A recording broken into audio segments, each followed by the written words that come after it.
been 3 months since we left Australia and started travelling around New Zealand. With each trip we get a little better at packing and taking what we need and leaving what we don't. Travelling is an experience and packing can be stressful, especially when you've got 2 little humans to worry about. So my gear is trying to be fairly minimalist, also because there's not that much room in the car. But anyway, let's get into it.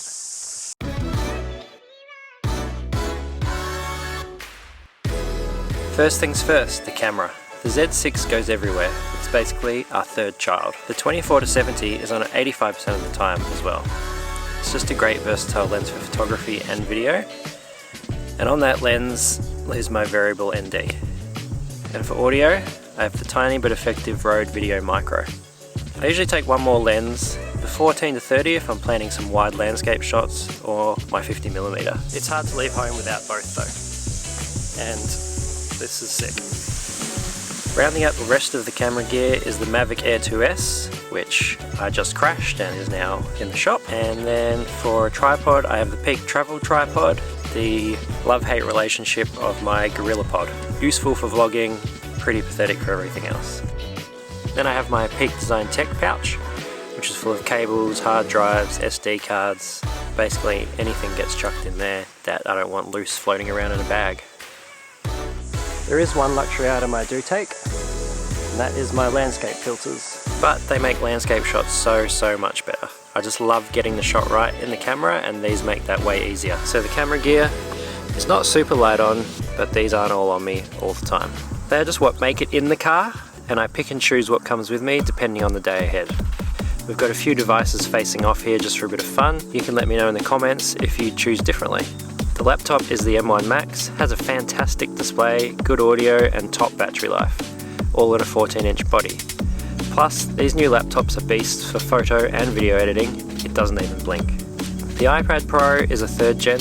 It's been a workhorse for me when I was on a desktop computer, but I've had software issues when editing 4K footage on this, and the workflow isn't that great. I mostly use it now for Fitness Plus and entertainment for the kids.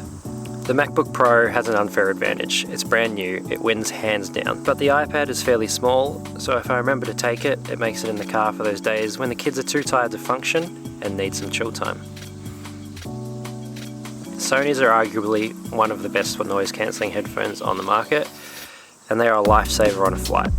For me, they're overkill for a road trip, and you can't beat the small footprint of the AirPods. So for road trips, AirPods win.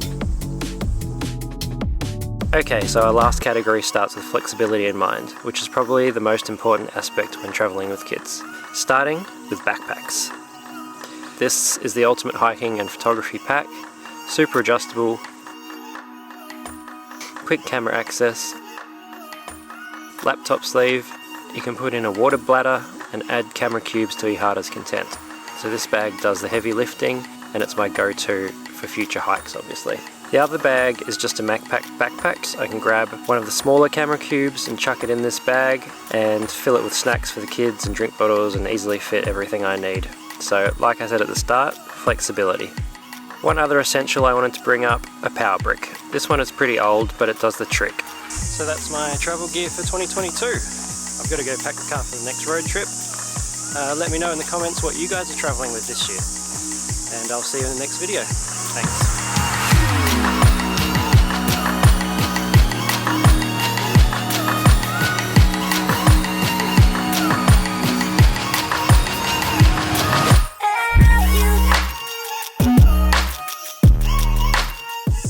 In case you were wondering, no, I didn't walk through that tunnel. It's like 1.5 kilometers in pitch black, and it was terrifying just to look into it. Need someone with me for that stuff. Said, don't travel alone. Just heeding the advice.